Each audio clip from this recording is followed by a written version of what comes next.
Hello, hello, hello. Cheers, Kevin here. Welcome back to another episode of Kerbal Space Programming, where we are continuing our experiments with this lander. I'm excited. We're starting to be able to pull a bunch of things together, which is very, very, very exciting.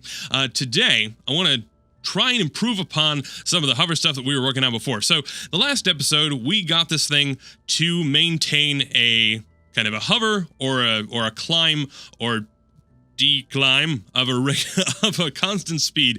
We managed to get a PID controller managing our throttle correctly, and so the PID control now accurately determines the amount of downward thrust that we want. Although, to be more accurate, it provides the amount of downward vertical thrust that we want. So thrust opposing gravity. If our ship is tilted like this, then, okay, that's a bad there. If it's tilted like this, there, then the thrust that we are producing is going to be offset, right? So really, what we care about is how much thrust we need to be thrusting toward the ground to keep ourselves aloft or hovering. You know, we're going to move off in this direction if the ship is tilted that way, but we need to, so presumably we need to thrust even more, because we'll need to thrust downward at the same amount that we would have before, but then there's also some of our thrust that's going into our lateral motion.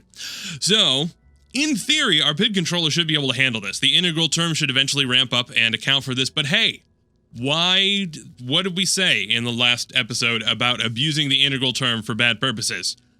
Don't abuse the integral term for bad purposes. Exactly. So, instead, we actually have a way to just automatically handle this. Yeah, don't save that.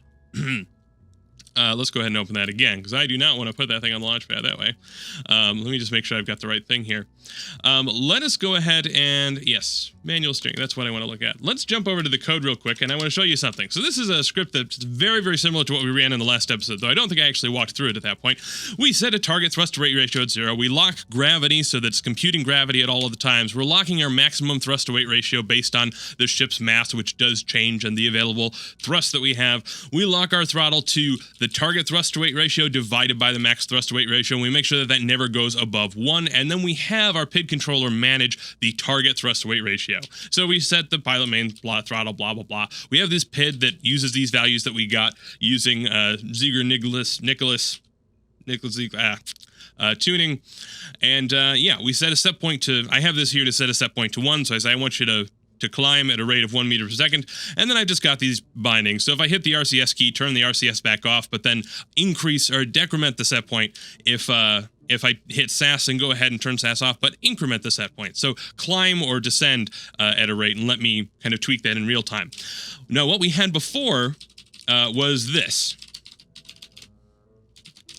We set our target thrust to weight ratio to PID update, and we just give it the current vertical speed, and it will compare that to its set point target value. Be like, oh no, our vertical speed is 2, and we want it to be 1. Therefore, my thrust to weight ratio should be this, or whatever. Here's something that I have added now. And this is to account for the fact that we may not be pointing straight up, because you'll notice I don't have a lock steering to heading in this at all for this test. What I am instead doing is taking advantage of the fact that we have a right triangle, and we can do we have a triangle and we can do that SOHCAHTOA junk. That basically, if we look at in KOS world, if we look at the difference between those vectors, I guess I'm gonna have to rotate this darn thing again, right? Now let's rotate it this way. If we look at the difference between these vectors, we actually can figure out the angle between this vector and down, and it actually just happens to be the same as the difference between the vector of up and the vector that we're pointing in. So if we get the angle between those, we can actually calculate, given I need a vector of a certain magnitude pointed downward, I can calculate what the magnitude of this offset vector actually has to be. So that's exactly what I'm doing in the code. If we take a look, we're simply dividing what our downward thrust would need to be by the cosine of the vector angle between the up vector and the ship facing forward vector, which points straight out the top of our craft. So in theory, this means that as we tilt over, the throttle should just go ahead and automatically compensate for that, because it recognizes that we're not pointed straight down, and it should automatically update. So let's go ahead and see if that works. We'll go over and, yeah, I'm going to go ahead and not save that again. We'll load up this one more time and take this thing out to the launch pad and see just how it does. So let's click, hop on the launch pad, get this thing going, and I'm going to go ahead and actually try and steer something. I don't know if I've actually had to steer. This has been crazy. Also, I won't be able to have SAS because I've got that enabled. So this we'll wait for RCS. Keep an eye on the flight engineer thing here because we'll be able to see the vertical speed. Right now it's 0 millimeters per second, and the horizontal speed is we're not controlling for that at all. But hopefully, even if we tilt over, the vertical speed should remain the same, even if we end up picking up a lot of horizontal velocity. So I'm going to hit R, and now we ascend at 1 meter a second. And you see already this is tilting over a little bit. I'm going to try and steer to correct for that. Let's go up a little bit faster. So now we should be ascending at a rate of 2. It should be settling on that. I'm going to not pay attention to that. You're going to have to keep an eye on that for me. And notice how much that vertical speed changes as we play with this. All right, I'm going to reduce it. Let's just hover, right? Oh boy. Okay, we've got a lot of horizontal velocity. Oh god. But in theory, we should still be hovering. We should still have the same, roughly, vertical speed. It may vary a little bit, and of course if we dip below, then the cosine becomes negative and things go weird. And of course I can't turn on SAS, so this thing is all sorts of crazy. Let's ascend again, right? The idea now is that we are able to manage our vertical speed completely independently. Oh god, oh god! Jeb, do better! Oh no! And there we've cut off. And yeah, that's gonna be, oh boy, okay, sure. No! Oh boy, okay. Well, the point is, that very small test that was only a simulation notwithstanding, we were able to control our vertical speed independent of any lateral velocity that we may want to control. So let's jump over and take a look at the second test. And we'll just revert that back to the vehicle assembly building as though nothing bad ever really happened. I'm going to jump ahead into automated steering. Now this I've changed a little bit. All that I'm doing is I'm not going to control the steering manually because we've just seen that I am very, very terrible at that. So here I set a lot of the same stuff for locking gravity. Some of these are in a little bit different order because we're locking on gravity for stuff. But here's something that I want us to think about. So we have some desired velocity, right? We say I want to be moving in some such direction. So I'm going to say, okay, I have a desired velocity, and right now that desired velocity is nothing. It's 0, 0, 0. I'm going to lock the delta velocity, so the difference in velocity, to the desired velocity minus the velocity that I currently have. So if I want to be going east at 1 meter per second and I'm not, well then my delta velocity is 1 meter per second east. If I want to be moving still, but I'm moving 5 meters per second north, well then my delta velocity is going to be negative 5 meters per second north. So all we're doing is we're getting the difference between the way that we're currently moving and the way that we want to be moving. Now I've got lock steering 2, and I'm using look-dur up. Now I'm not sure that we've actually ever used this before. It's possible it could have been in here once or twice. Look-dur up is just a nice, convenient way to say, hey, I don't really care about the rotation of the craft when I say go this way, so just stay rotated whatever way that you're rotating. Directions are vectors that also know which way they need to be rotated. The craft wants to rotate, so that's basically what we're generating here. What I'm generating now is an up vector times gravity, and then plus the delta velocity. So let's think about how this works. So I'm going to draw out a vector. Let's say that this is some sort of target. I have this vector, and this is 9.8 meters per second. Let's say that I want to be also moving this way 1 meter per second. Well, then the resulting pitch that I want to have should not be the rocket pointed this way. It should be mostly pointed up and only slightly tilted over. And so what we're doing is we're calculating the up vector times g this is the amount of velocity that it would take for me to just counteract gravity pointed straight up. Then I'm going to add the change in velocity that I also want on top of that. So if I want to be going like that, then basically the result is going to be something that's well, I don't know. I can't do that really with ASCII, can I? Like that, something like that. That's not particularly helpful. Maybe I don't know, some sort of vector like that. There we go. That's close. And of course, that's going to be more than 9.8 and more than 1. It's going to be the square root of the hypotenuse and fancy terms like that. Anyway, point is, we're locking steering based on the delta velocity between the way we're currently moving and what we want to be moving. Then we're doing the same thing, lock the max thrust to weight ratio, blah, blah, blah, blah, blah. The only thing here is I've actually automated our set points now for the throttle. I've said set point is 1, so ascend at a rate of 1 meter per second. Once we get above 15 meters off the ground, then set the set point to 0.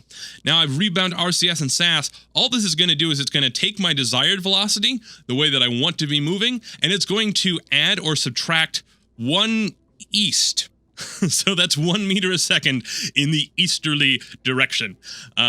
This will make a little more sense when we get on the launch pad. So let's go ahead and do just that. We've got this craft back in our vehicle assembly building. Wait, we don't have to reload it. I haven't tilted this thing yet. Let's go ahead and switch the boot file, and we'll go ahead and test this out. So that was manual steering. Here we've got automate. So I'm going to go ahead and click save, and we'll go ahead and launch. See how this one goes. So I'll have to hit RCS as well to get this thing to take off. We'll let it climb to its healthy 15 meters above the launch pad, and then I can start hitting T and R. So right now, our desired velocity is 0, 0, 0. If I hit SAS or RCS, it will either add or subtract 1 meter per second east. And there we go. Now we have hit hover. So you can see, looking at our vertical speed, we've got, it took us a little bit to settle down to exactly 0.00 millimeters, but hey, you know what, that's fine. All right, so I'm going to hit SAS now. And you see it tilts us over a little bit. Keep an eye now on our horizontal speed. Now this is fluctuating a little bit. We're not doing any PID tuning to try and make this stable. But you know what? I don't really care. I don't feel like we need to care too much about accuracy. So right now we've added 1 meter a second in the easterly direction. Or I guess in the westerly direction, right? Yeah. Let's go ahead and add a whole bunch more. Of course, I wasn't paying attention to how many I counted. You'll notice it does tilt over, but then because it detects that it's not simply pointing us based on how our target velocity, it's pointing us based on our target velocity minus our current velocity. So now that it has reached what it thinks to be our current velocity, which I guess was 10, it's pointed pretty much straight up. And that's pretty fantastic. And we're still hovering. We still got this vertical speed that is within 0.01 meters per second of normal. We'll go ahead and speed up and play Super Dangerous right now. This is a bad idea, Kevin. What are you doing? Oh man, how are we doing? We're gonna run out of fuel, I think. That's what's gonna happen. Of course, this is just a test, just to see if we can do this. But the goal now, yeah, we'll go ahead and see. Let's see. Is that? Oh man, no, it's okay. So 3 more, I guess. And now we're saying we want no horizontal. Oh no, I guess we've still got 1 more. There we go. And so it tilts over a little bit just to kill that, and now it's saying I want to stay in one place. Now let's see if we can get back to the launch pad really, really quickly before we run out of fuel, because this is going to be very bad otherwise. And, alright, we're going at 26. Oh man. Yeah, okay, we better slow down. Maybe we'll stick the landing. Who knows? We don't want to have too much velocity if we end up creating. Yeah, this is not going to end well. Oh man, if we were so close, I think. Yeah, no. Yep, there we go. And oh gosh. Okay. Well, you know, Jeb survived that, and any landing that you walk away from is a success in my book. So anyway, now we've demonstrated that we can add a desired velocity, and that means that we can start tying this together with our slope detection logic. And what we're going to do is we're going to say, okay, if I detect that there's a slope, I'm going to say I want to move in the downwardly direction of the slope at, you know, say 2 meters a second or whatever, until I find something that is flat enough, and then we can move into a landing. So I'm going to construct now sort of an all set type of thing, and we'll go ahead and test that. All right, so jumping back in, this is still sort of in progress, but I wanted to jump in and show you what we're working on. So I pretty much stole exactly what we had before. We're doing the same, yeah, let's hover and move a little to the east and west. The only difference is I've added this function slope. So I'm going to create a vector called east, which is the cross product of the north and up vectors, which means that it will be perpendicular to both of those. That either means that it's going to be pointed east or it's going to be pointed west. I don't remember which because I don't remember my vector rules, but hey, I don't even really care because I'm just using them to find the 3 points of a triangle through which I can figure out what the slope is underneath me. We're reaching out, we're finding 3 points, and we're getting a plane And then we're figuring out the vector that points up from that and being like, hey, does that point up or does it point more to the side? Because if it points more to the side, that means we've got a slope. By the way, thank you to Ozen370. Fantastic KOSer, pointed out that there's body geoposition up, which lets us do more convenient things with just ship position. So I've got ship position plus 5 5 of the north vector. Then we have ship position minus 5 north vector and plus 5 east vector, and then minus 5 north vector and minus 5 east vector. So that's just getting our 3 points relative to our craft that are just out by a little over 5 meters. And then we're just creating these vector positions that are the terrain height positions at those points. And then we're getting the cross product of those so that we can look at, well, what is the slope within that triangle? So this is just the way that we'll go ahead and track whether this place is safe to land or whether it is very rocky and we need to pursue a different direction. The other thing that I'm going to do down here is I've got the delta velocity and all this stuff.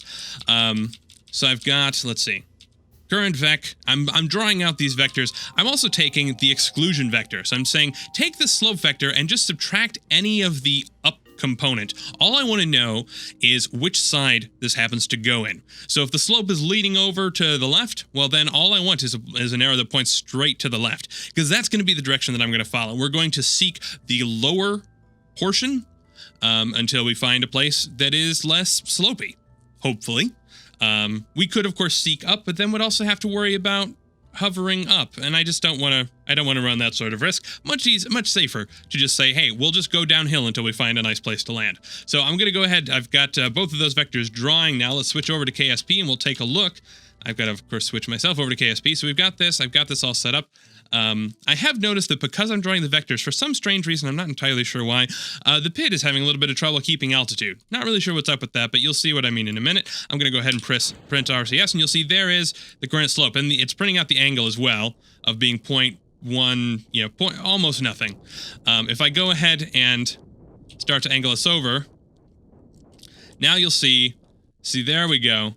Now we've got a slope that is 14 degrees, and here is the bit that excludes the up vector. It's pointing just straight out. This is the downward slope according to the 3 points that it is sampling to determine that slope. And you see it is losing altitude. I don't know why. That's weird. I think it's possible that there's just some slowness associated, some lag associated with drawing these vectors. Who knows? We'll ignore the problem and hope that it goes away, just like we do with the squid. But anyway, now that we have that, what I want to try and do is basically say, we'll write a script that says, search until this angle is below a certain threshold. I think below, I don't know, do we want to say below, so this is a 3-degree slope. I think probably 3-degree slope is something worth, we can probably pull off. Yeah, maybe we say 3-degree slope. I don't know what's up with this craft. And basically have it follow the downward trajectory before it tries to land. And then we can go ahead and test this out and make sure that this thing is automatically able to follow that direction, cancel out its velocity when it does, and then land. Alright, so I have made a big file. This is a big script. It's 139 lines. I'm not even going to show it to you in the close-up resolution because we're not going to be really going through it. The gist of it is that we've put together a whole bunch of various things. We're doing a suicide burn, which we've covered a bunch of times in previous episodes. We are then going to seek a landing area by hovering, measuring the slope beneath us, and then moving off in that direction at a speed of roughly 2 meters horizontal speed, and then we are just going to land by just slowly bringing our descent down. There's a lot of various logic here. Our seek landing area is doing a bunch of stuff. It's making sure that we have the acceptable landing slope and that we're not drifting too much before we've decided that our slope is okay. We've got this ground slope thing, which is logic that we stole from before. We've got the hover script. We've got land stuff, which is just kind of 2 steps of, all right, you can descend at like 5 meters a second, but once you get below 10 or 15 off the ground, then you need to descend at 2 meters a second. We've got a bunch of helper functions that are going to display information. Blobbity, blobbity, blue. Nobody cares. Let's go to space. I mean, I'm assuming everybody cares. So this actually is not going to do anything at all until we hit the abort. So I'm going to, I believe I have the hack enabled already, but just to make sure it's there. Yeah, so I'm doing this with infinite propellant because this is still testing. When we will have a lot more flexibility around the moon, I'm just going to go ahead and take off. This is at full throttle, and we're going to aim ourselves over. Let's see. Let's go this way. I want us to eventually land over here in this slightly hilly region, so that we have a chance to see just how well this thing kind of pulls off its slope detection. Ideally, we'll come down on a slope that is greater than 5 degrees. That is my personal goal. I also want us to have a bit of altitude so we can test the actual suicide burn part of things. Yeah, let's nudge it a little bit that way. That's fine. Let's pick up some altitude. See how that's going. And as soon as we hit abort, then I will stop manually controlling this thing and just let it kind of take over, and fly wherever it decides to go, which is going to be very, very exciting. I think we'll cut off around 100 meters a second, 10 kilometers. Never mind, Kevin. All right, yeah, just get a little more altitude. Let's just make sure that we come down. All right, I'm going to hit abort, and there we go. I am done. And now it is on the suicide burn step, and you'll see that it is outputting updated information. It is calculating our time to impact using the distance formula plugged into the quadratic equation. Although not the full quadratic equation, because if you think about that whole square root of b squared minus 4ac thing, well, if the value under the square root sign is negative, then you can't have a real solution. And what that means is if we're trying to solve for the time where our altitude is going to be the terrain height, assuming that we're at full throttle, well, right now, if we were at full throttle, we would never hit the terrain height. Eventually, we would run out of fuel, but there's no valid solution. As soon as you do have something underneath that square root, then there is an impact time. And so what we are calculating is the time to impact, and as soon as we actually have any time to impact at all, under the assumption that we're going full throttle, well, then we go, okay, we need to actually worry about... we need to go ahead and throttle up. Now this is going to oscillate a little bit back and forth because there's atmosphere and a couple of little other things. We could probably smooth that out, but I don't care too much. And there we go. Yep, see, now it does discover that there is some impact time, and it's going back and forth between saying there's an impact time and then there's no impact time if you were full throttle. Because right now we could, I think if we just went full throttle, we could kill our downward velocity and take back off, which should be fun. As soon as this gets close down, it's going to switch over to its seeking logic, looking at the slope, and I'm hoping, where are we coming down? Oh, 8.2 degrees, perfect. It's not going to want to land there. It's going to be very angry. So it's doing its final bit of the suicide burn, I think, and then watch up here, the step should change. There we go, now we're in slope seek. And it's slope that is, okay, so we're actually over a 7 degree slope. It is going to try and walk down the slope until it finds something that is acceptable. Now you'll notice that the number has managed to increase. That's part of the issue with just the way that we're doing sort of random sampling, is that it could end up being a little bit, there could be some variance, I don't know. But anyway, it's going to go ahead and just sort of walk downhill. You'll see its horizontal speed is exactly 2 meters per second. And it's doing a little bit of oscillation trying to keep itself at 0. I'm not really sure. That's a little weird. It's fine. It's fine.